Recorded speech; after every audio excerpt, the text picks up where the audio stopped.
had this class and I taught lesson 180. So I want to kind of get right into it and make sure that we make progress here. So you should have in front of you, or you should be online. You can have the notes. Lesson 181, the pre-1611 evidence for the text, the general meeting, and the notes of John Boyce, part 3.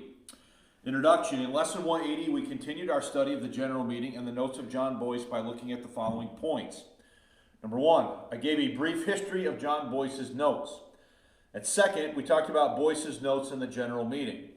We looked at how Rule 10 called for a general meeting. Remember, in Bancroft's rules that he set up at the beginning of the project, Rule 10 specifically mentions a general meeting, and it uses those exact words where there would be a final review. Okay, so Rule 10 called for a general meeting. We talked about discrepancies regarding how many translators took part in this, whether it was 6 or 12. We looked at some of those issues. We also considered, was there a series of meetings? Was there a series of different groups of men that met and did different parts of the text at the general meeting? And we noted along with that then that Boyce's notes only covered Romans through Revelation. And so I pointed out to you, as had many of the sources that I was citing, that it was a strange thing that Boyce would take such very specific notes on Romans through Revelation, and yet he has no notes about any other part of the Old Testament or the New Testament. It seemed like a weird thing for him to do if he had been present for the discussions on the Old Testament, the Gospels, and the book of Acts, that he would have not taken notes on those as well. So that has led some to speculate, and we have to say it is speculation, but some have speculated that maybe there might have been a series of general meetings or different groups of men meeting at a general meeting with 3 in a group or 6 in a group. We just don't know, okay? And then we also sought to establish translators that we knew were present at the general meeting. And we have John Boyce that we know is present. We have Andrew Downes. Downes is mentioned 97 times in Boyce's notes. We have John Harmer, who we know was there. And then a fourth that I suggested to you last week was William Hutchinson, who was added later on. Okay, so those are the topics that we went through in the last lesson, lesson 180.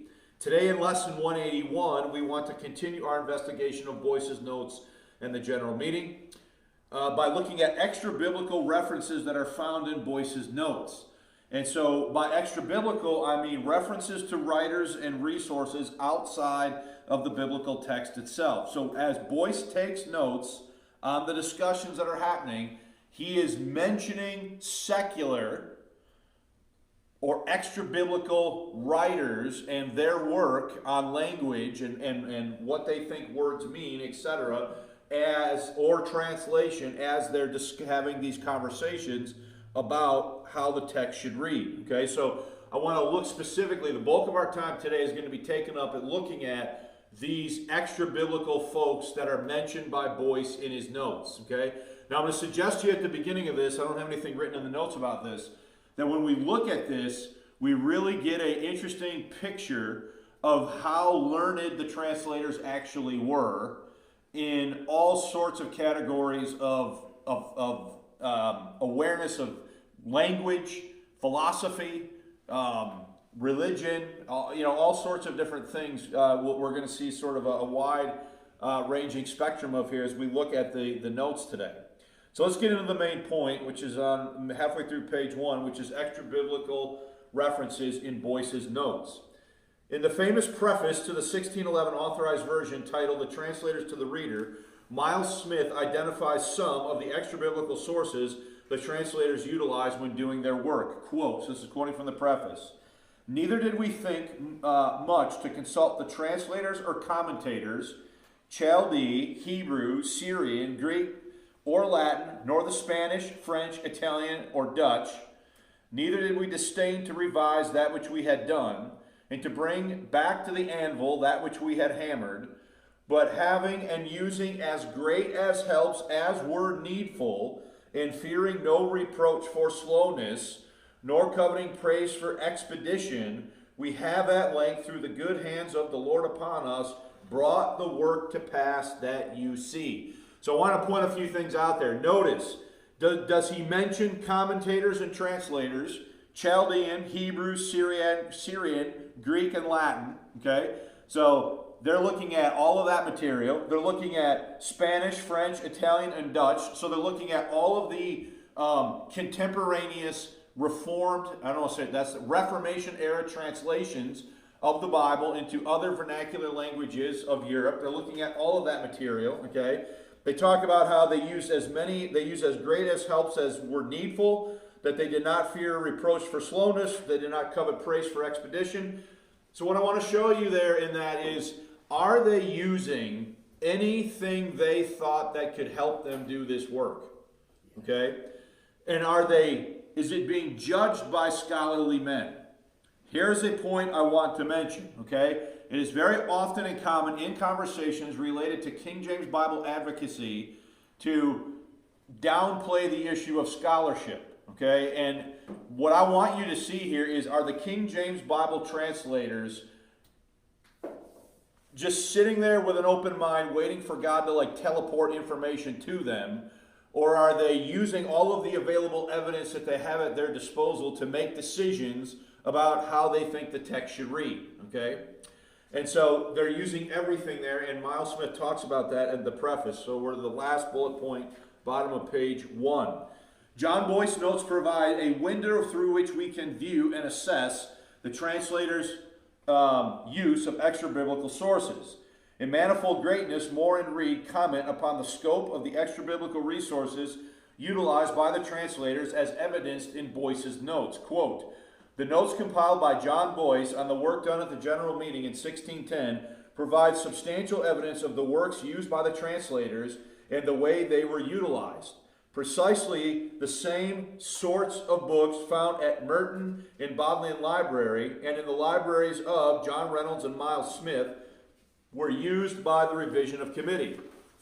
Dictionaries and thesauruses of Greek words and phrases were examined for meaning and nuance, including the lexicon of obscure Greek words compiled in the 5th century by the 5th century grammarian, I'm going to say his name wrong, Hesius of Alexandria. Let's go with that. Church fathers, early and late, were scrutinized for their interpretation of the epistles. John Chrysostom, in particular, was appealed to, and where volumes had already been published. Circle that. That sounds awkward to me. I might have. Where? It says where. And where volumes had already been published. It was the Eton edition, masterminded by Henry Saville, that was consulted. Theophylact of Orchid, probably messing that name up as well. Theophylact of Orchid was once again consulted, and references made to Theodoret of Cyrus, a 5th century Syrian theologian whose works included commentaries on the epistles. Other authorities from the 9th and 10th centuries in the persons of Photius, Patriarch of Constantinople, and Arthas, Archbishop of Caesarea, informed the translator's deliberations. Arthas's work included a commentary on the book of Revelation. So, Moore and Reed are kind of giving you a little bit of a scope. Now, what I have done is I've taken my copy of Boyce's notes. If you look at the next point, so I'm on page 2, all right? As part of my due diligence in preparation for these lessons, I have prepared a list of all the extra biblical references in Boyce's notes. Now, let me give a couple disclaimers here, though, okay? I do not claim the list is complete or exact, as some of the material is a bit hard to make out sometimes. Some of the names are abbreviations for the names of the full authors, and moreover, Boyce utilized many older spellings, but the following table is a presentation of my findings. So I did the best I could here. There was a few things where I wasn't sure how to count something or what have you, but we have a table here of all of the different references, okay? And what I've done is I've ranked them by order as far as who is appealed to the most. So this goes from the highest number of appeals down to the least number. And you can see, as far as our extra biblical sources go, that and I'm going to Mike, how would you say this guy's name? Chrysostom. Chrysostom. Chrysostom, we'll go with that, okay? He is referenced 14 times. There are 14 references to him in Boyce's notes. Second is Beza. Theodore Beza, the great Reformed theologian of Geneva, Switzerland, and successor to John Calvin. He is mentioned 12 times. Scolia 6, Plato 3 times, and then we have a whole bunch that are mentioned twice, okay? Antacalysis, I don't know, okay? Arthus, Kramer, Casaubon.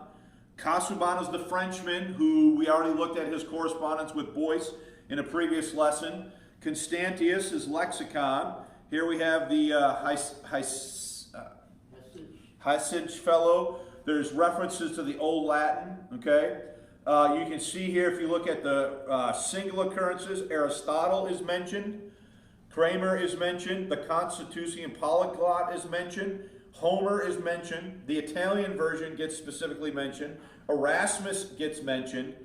And so all of these are the extra-biblical specific folks whose works are specifically referenced by Boyce in his notes on the general meeting. So that means these people, their work was mentioned, brought up, and specifically discussed and noted as they were having their deliberations. And then on to page 3, there's a reference to the Reims New Testament. There's a reference to the LXX or the Septuagint, and all these other folks who are mentioned. Okay, now some of these I know you're not going to know who these are. I'm not even sure I know who some of these guys are that are mentioned in this list. Okay, so you can see from the list spanning the bottom half of page 2 and onto the top of page 3 that there's quite a few different folks who are mentioned here by Boyce in his notes. Okay, so John Chrysostom, the Patriarch of Constantinople, 398 through 404,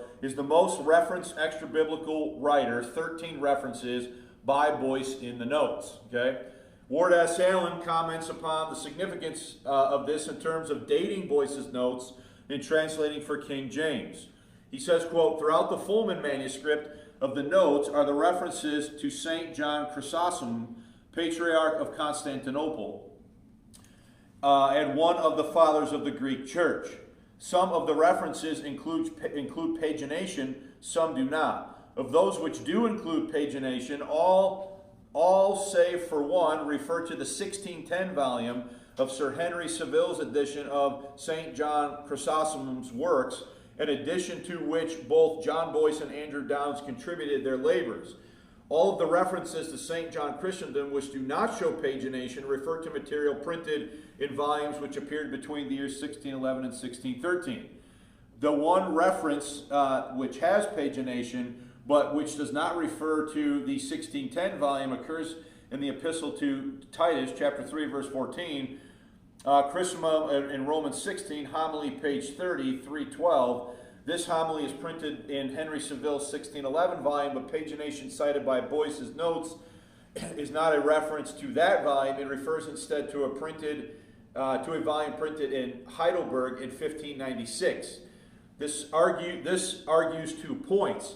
Boyce made the notes after the printing of Dr. Henry Saville's 1610 volume, but before the printing of the 1611 volume, and a later hand did not insert the pagination of the references to the 1610 edition. Had such an editing occurred, it seems likely that the references to St. John Chrysostom's would have been inserted to fit volumes in Henry Saville's editions.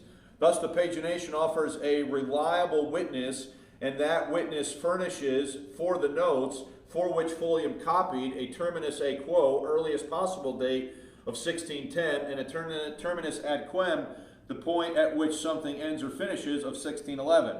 The space of 9 months which Walker records for this work is most likely correct.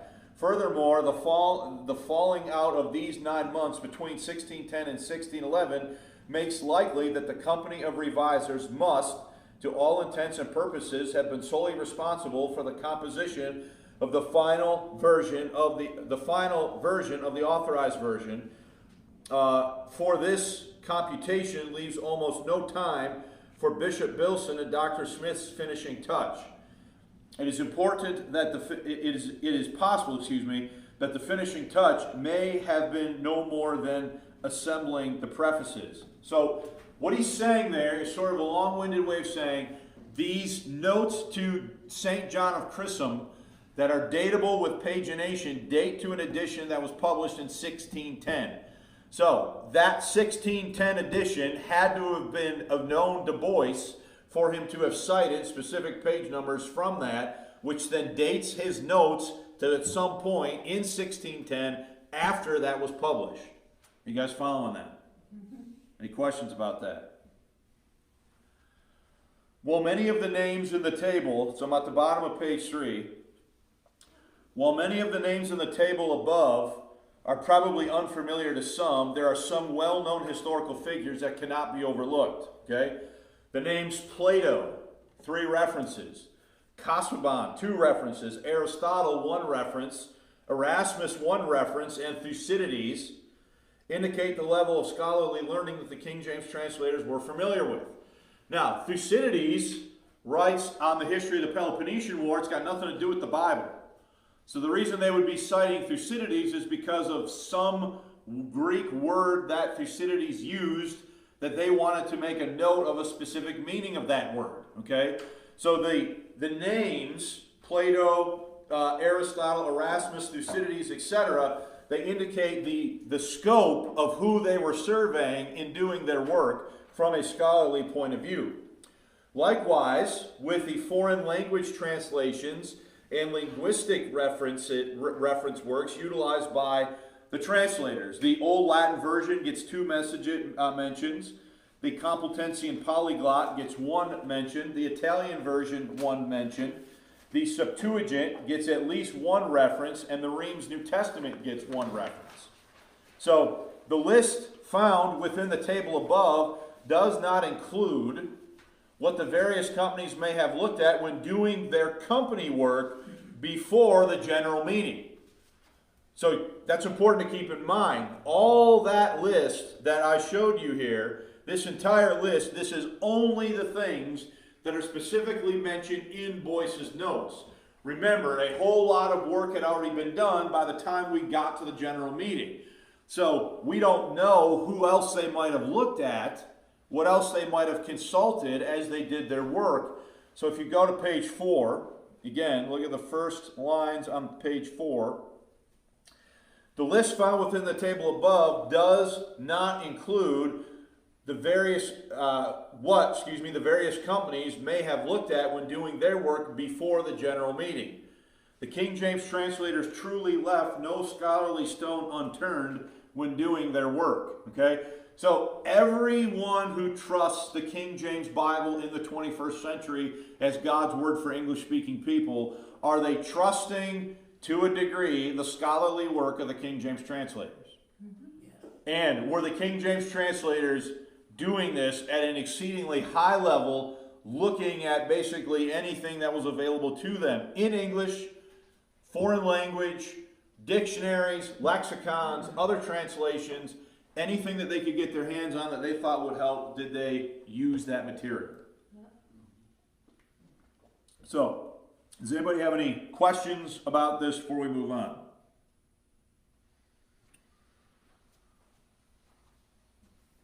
No? I guess I'm curious as to why they would use some of these extra biblical resources.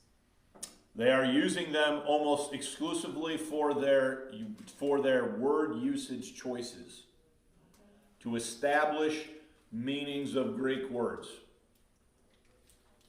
Not because they're necessarily endorsing Platonic philosophy, but because there's a fine point of demarcation in a way a word is used that they are bringing up. Okay? Now, some of the other ones, like the Church Fathers, they're after sometimes what are their theological interpretations on different things. And Bois, who we're going to talk about quite a bit here in a minute, is important for some other reasons. Okay? But, yeah, I mean, that's the best answer I can give you based on now I can hand you the notes and you could read them yourself. and see what I'm talking about, but it's almost always a short reference to how a word is being used, or what how a certain author used a particular word, and then how that might relate to how they understand that word. That's mostly what they're doing. Now, some of them are theological in nature as they talk about, the meaning of certain passages. We'll see that, I think, next week in the notes, where they're debating, well, is what Augustine said about this verse correct or not? In one verse in 1 Corinthians chapter 10, I think. 1 Corinthians chapter 10, like verse 11 or something like that. They have this conversation about what's the right way to view this verse. So there's all kinds of different reasons why some of these names might be being mentioned. Okay? Any other questions? All right, so the reference to the Septuagint, or LXX, in Boyce's notes is interesting to consider. Okay? Scholar Nicholas Hardy has uncovered a copy of the Septuagint annotated in Boyce's own handwriting. So the Septuagint is the Greek translation of the Hebrew Old Testament. Now, it is very debated when this was actually done. Most scholars, if you go to any Christian university, they will say that Jesus and the apostles used the Septuagint when they wrote the New Testament. And that they are quoting from the Septuagint, the Greek translation of the Hebrew Old Testament. Let me just be upfront with you about it. I do not subscribe to that view. I cannot understand for the life of me why the Lord Jesus Christ, a Jewish, first century Jewish person, is using a Greek translation of the Hebrew Old Testament. Okay? Now, at some point the Hebrew Old Testament was translated into Greek. I just question strongly whether that was done before the time of Jesus or after. And I have reasons for that that would take too long for me to get into right here, right now. I think there's a few videos on the church's YouTube page where I talk about this issue specifically, okay? But they do mention the LXX. They mention the Septuagint. The translators do in Boyce's notes, okay? So, let's start that over. The reference to the Septuagint, or LXX in Boyce's notes, is interesting to consider. Scholar Nicholas Hardy has uncovered a copy of the Septuagint annotated in Boyce's own handwriting.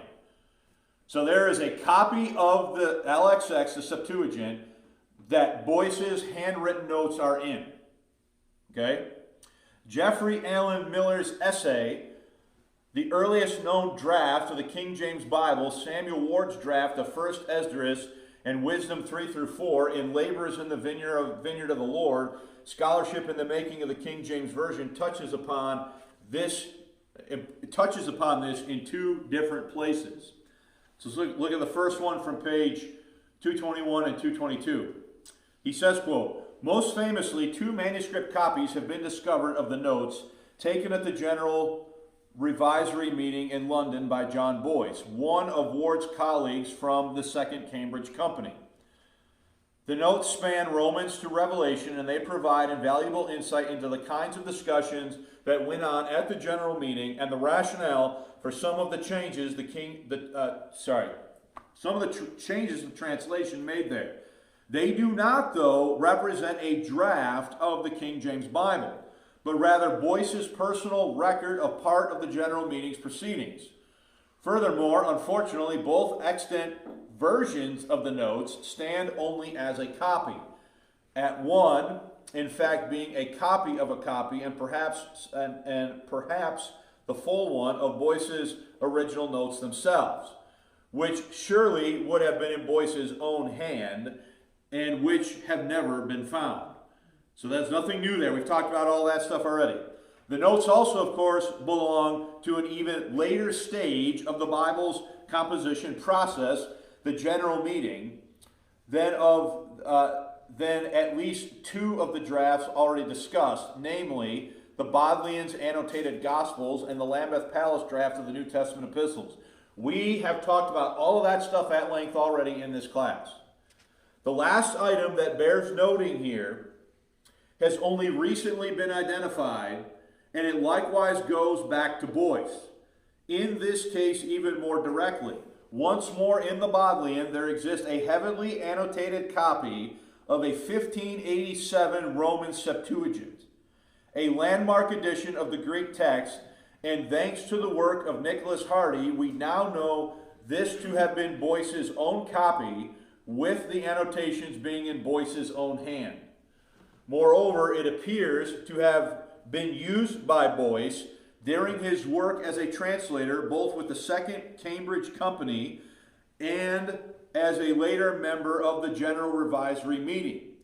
Boyce's Septuagint represents a treasure trove to scholars, not just of the King James Bible, but of early modern theological intellectual history as a whole. Again, however, it does not stand as a draft itself of the King James translation, but rather as something, even the most important thing, that Boyce used in the process of his work as a translator on the various portions of the text with which he was involved. So let's stop there. You will remember that Boyce was on the Second Cambridge Committee that did the Apocrypha. The LXX, the Septuagint, is a Greek translation of the Hebrew, which includes apocryphal books. So if John Boyce is working on the apocryphal section and he has a Greek translation of the Hebrew, you would understand that would that be a resource that he would view as important for his work. And so we have it. It's in the Bodleian Library. It is currently being studied right now. There is nothing, to my knowledge, I'm watching for it to be published or something to be released on it. But it has not been published or released yet. But you can understand why that would be an important thing for Boyce to use, given the specific part of the assignment that he was tasked with working on. And then later in the same essay from page 230, Miller says the following quote. To begin with, given the recent identification of Boyce's aforementioned copy of the 1587 Roman Septuagint, heavily annotated in Boyce's hand and seemingly used by him in working on the King James translation, one might have expected this to have been a version of the Septuagint from which Ward himself worked in translating First Esdras and Wisdom. The 1587 Roman edition was the first, and through the time of the King James Bible, the only edition of the Septuagint to be based on the manuscript known as Codex Vaticanus. Interesting. Let's continue. In the years when Boyce and Ward would have been working as translators, and for decades thereafter, many considered Codex Vaticanus to be the best manuscript witness known to survive to the Septuagint's original Greek, and this accordingly gave the Roman edition of the text a strong claim at being the most authoritative edition of the Septuagint available. It would be, for example, the version of the Septuagint printed in the London Polyglot Bible of 1653 to 1657, at least with respect to First Esdras. However, Ward appears not to have used the Roman Septuagint as his primary Greek text. All right, so you got to stop there for a minute. All right, so there are people right now on the internet who are losing their mind. Okay, because I mentioned Codex Vaticanus, and I mentioned a King James Bible translator using a portion of Codex Vaticanus in doing their work. So you have to understand what's going on here. This Roman edition from 1587 of the Septuagint is a printing of only the Old Testament portion of Codex Vaticanus in Greek. It does not include the New Testament. And that is the portion that is the most in dispute. Okay? So let's go to my point, page 5. I shared this with one of the guys that I bounce things off of online, and he agreed with me that there will be some people that are going to really lose their shirt over this, okay? Now, the reference to Codex Vaticanus, or B, is interesting to say the least. It is important to note that all the printed editions of the LXX are based upon Codex Vaticanus or Codex Sinaiticus or some combination thereof. I have at home, I should have brought it, I forgot to do it, I have an LXX at home. It has the Greek in the main body and it has the English in the margin. Okay? Anything that you buy in the store today that will be marketed as the LXX is some combination of Codex Vaticanus and Codex Sinaiticus. They're Old Testament sections that are put out as the LXX. Okay? Let's go on. Furthermore, it was the Old Testament and Apocryphal sections of Codex Vaticanus that could be found within the Roman edition of 1587. So the main takeaway here is it was not the New Testament. It was only what we would identify as the Old Testament and the Apocrypha that were in this 1587 Roman edition of the LXX. Okay?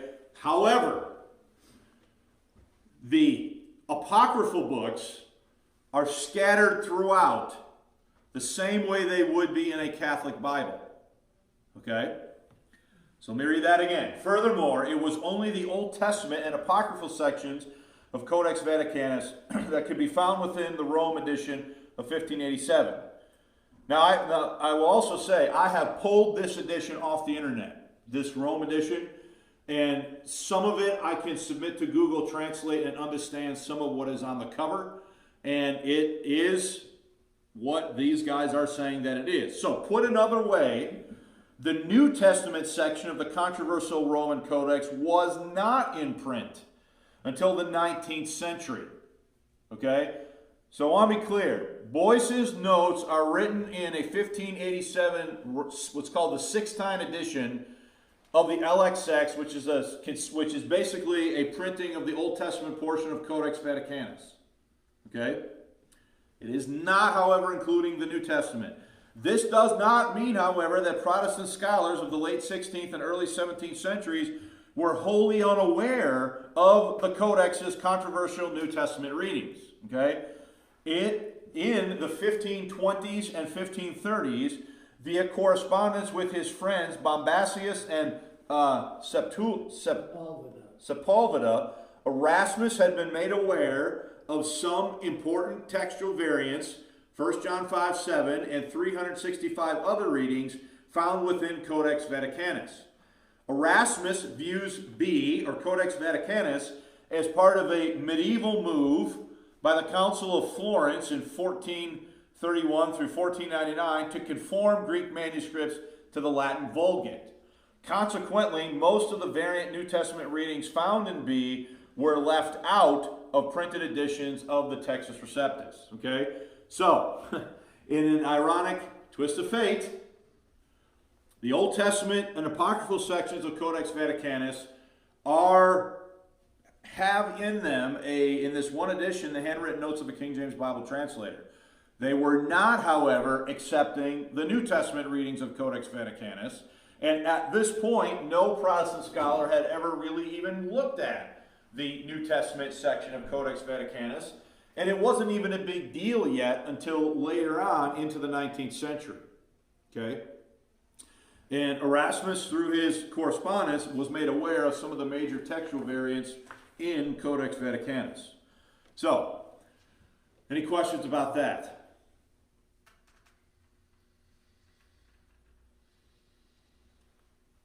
All right. So let's finish these by talking about the influence of Theodore Beza. So the influence of Theodore Beza, second only to, what's his name? Chrysostom, 14.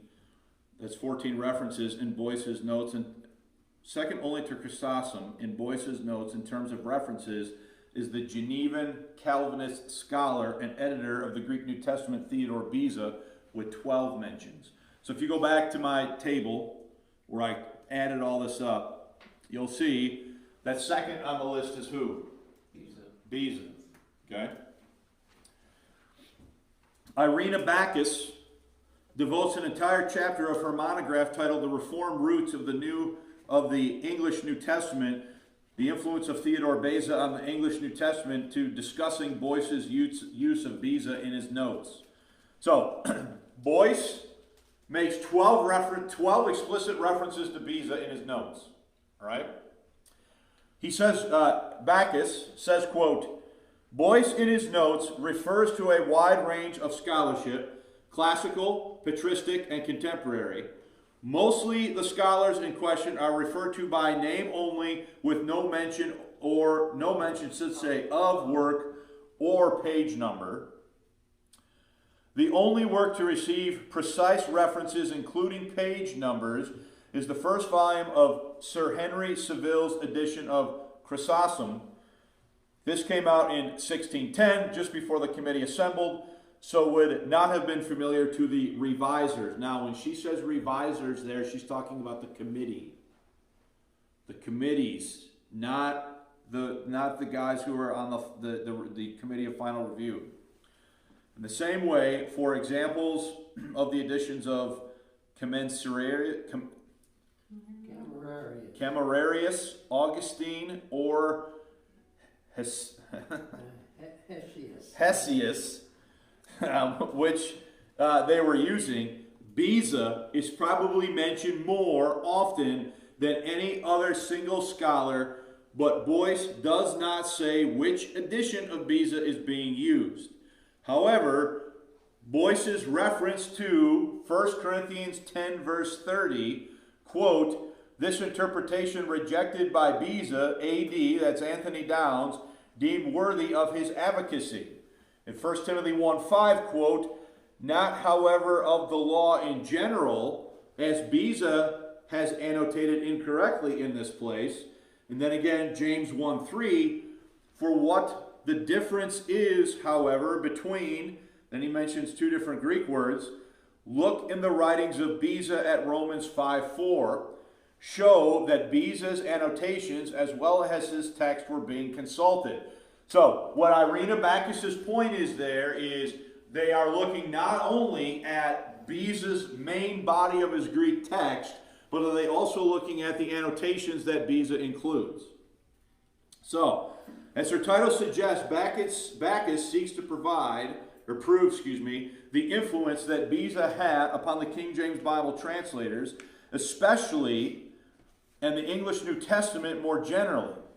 Bacchus goes on to catalog all of the references to Beza found in Boyce's notes and to clarify them into different categories. Top page 6.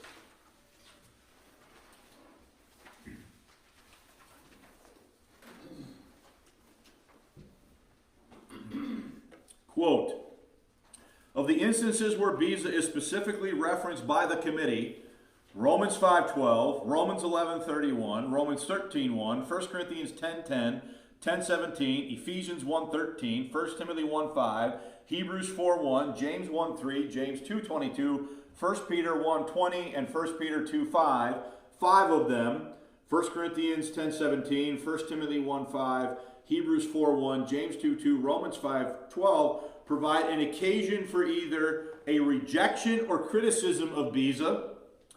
In 5 cases, Romans 11:31, 1 Corinthians 10:30, Ephesians 1:13, 1 Peter 1:20, 1 Peter 2:5, Beza's opinion is merely quoted, and in 2 cases, Romans 13:1 and James 1:3, Boyce approves Beza's translation and explanation respectively. So, let's just stop there. Does Beza get 12 mentions, and does he get mixed commentary in the notes on his renderings and translations, etc., okay, and readings? In the case of the 5 instances listed above, in 3 cases, 1 Corinthians 10:17, 1 Timothy 1:5, Hebrews 4:1, the final version of the AV agrees with Boyce against Beza. That means they went with the reading that Boyce records against what Theodore Beza had. So they're deciding against Beza. Moreover, it must be borne in mind that in 1 Corinthians 10:17, no other English version follows Beza's reading, and at 1 Timothy 1:5, the AV simply follows the earlier English reading, thus avoiding commitment on whether the Greek word refers to that particular charge or to a Christian teaching in general. Only in the case of Hebrews 4:1 does the AV agree with the final revision committee against Beza and English versions from Tyndale to Bishop 1602. In two cases, Romans 5:12 and James 2:22, the AV agrees with Beza against Boyce. At Romans 5:12, the AV Bezan reading is "in whom" is in the margin, even though the final revision committee considered it, quote, difficult and unnecessary. So there they put the Bezan reading in the marginal note. And at James 2:22, the AV reads, "Seest thou," which Beza, although Boyce had suggested that the interrogative should have been written. In these cases where Beza's opinion is simply quoted, the AV is found to follow Beza without exception. Thus in Romans 11:31, the AV is the only one of the English versions to adopt the Bezan punctuation. At 1 Corinthians 10:30, the Bezan interpretation is adopted in the AV text, but with the backing of the Geneva and Bishop's versions. At Ephesians 1:13, where Boyce suggests that either you have trusted after Beza or ye were appointed by lot, from verse 11, should be supplied, the AV chooses the former. In 1 Peter chapter 1, verse 20, the Bezan translation "foreordained" is adopted by the AV, though again with the backing of the previous English versions. Example, "ordained before" from Tyndale. In 1 Peter chapter 2, verse 5, now look, we could be looking at all these verses, and you'd still be like, what are you talking about? Okay, so we're just going to go through this. The point you need to be getting here is this. Is Beza influencing heavily what they're doing? Yep. Yes. Okay. Let's just go to the last paragraph there. Finally, in the two cases where the Bezan reading is actually commended by the final review committee, at Romans 13:1, the AV inserts Beza's translation "ordered" in the margin. And at James 1:11, the AV is in agreement with most other English versions reading "trying." Okay? Now, the importance of Beza and his fourth edition of the Greek New Testament from 1598 cannot be overstated. Backus explains why in her monograph, quote, "It must be remembered that Beza's New Testament was the latest edition of the New Testament, and so would have been considered the most authoritative. Independent evidence of this is proved by Fulks, a defense of the sincere and true translations of the Holy Scriptures, which deals almost exclusively with Beza's Greek Testament. We can also gather from other sources that Beza was not only extremely popular in late Elizabethan and early Jamesian England, but also enjoyed a considerable eminence. His work would have been known to the final revision committee, and on some occasions there would have been no need to refer to the author. Added to this is the fact that John Boyce was simply making a record of the committee's proceedings, and so probably had neither the time nor the need for precise references in every single case. As we will see from a detailed examination of Romans, 1 Corinthians, Galatians, and Hebrews, that quite often Boyce's glosses show the influence of Beza without there being a specific reference to the Genevan scholar. Moreover, the AV quite often inserts Bezan readings which are completely unacknowledged by Boyce.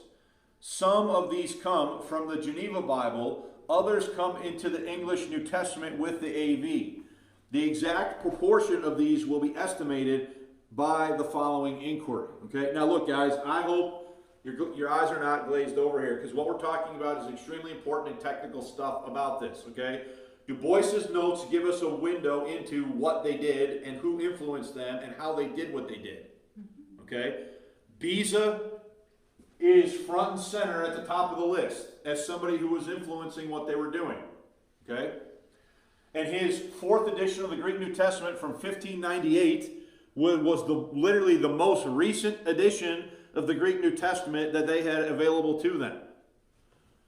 So, as stated in the above quote, Backus conducted a detailed examination of Romans, 1 Corinthians, Galatians, and Hebrews on pages 113 to 160, 47 total pages. Of her book, The Reformed Roots of the English New Testament, The Influence of Theodore Beza on the English New Testament. While her discussion is both meticulous and fascinating, it is beyond the scope of this class. Okay, so some of you are like, yeah, praise the Lord, I'm glad you're not going to take us through all 47 pages.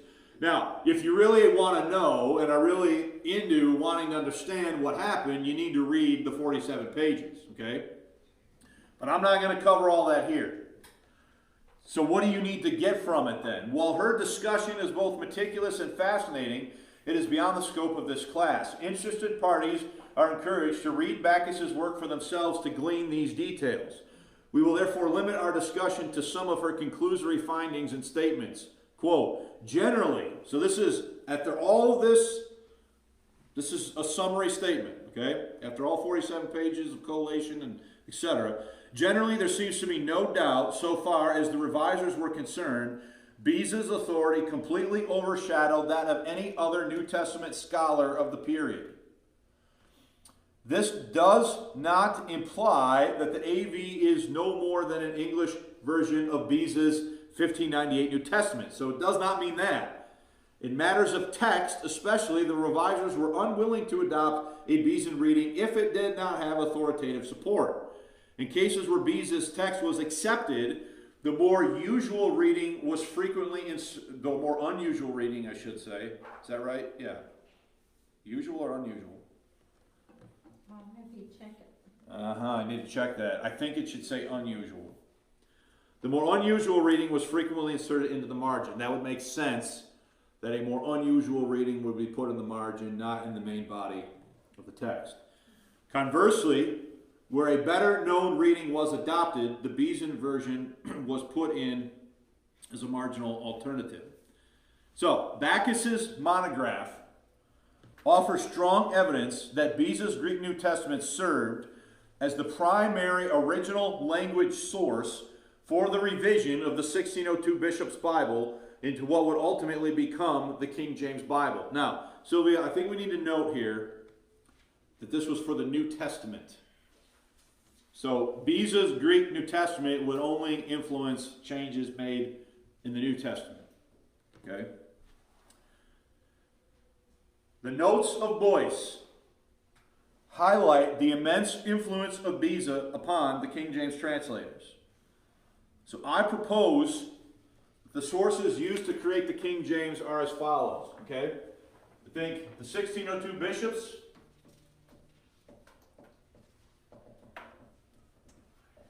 is clearly the base text. That's what Rule 1 says. And do we have Manuscript 98 and Bots 1602 that work in conjunction with a 1602 bishops and a 1611 King James to show you that that's the case? Okay? So 1602 bishops is the base text. So we're only talking right now about the New Testament. This 1602 bishops is compared against Beza's 1598 Greek New Testament. Most often. So remember what Rule 1 said. Rule 1 said, and I'm paraphrasing, Rule 1 said to follow the bishop's Bible unless the truth of the original said what? Said otherwise. When they're looking and comparing the bishops to the original, the one most often that they used is Beza's 1598.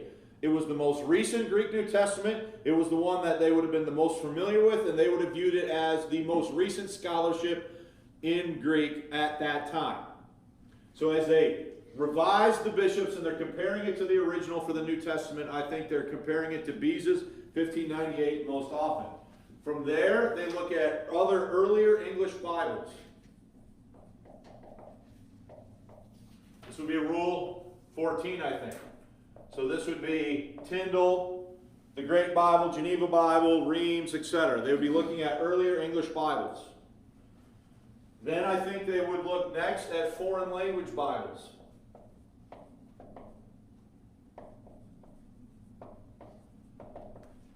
Remember we saw earlier in the lesson, they looked at the French, they looked at the Italian and the Dutch, etc.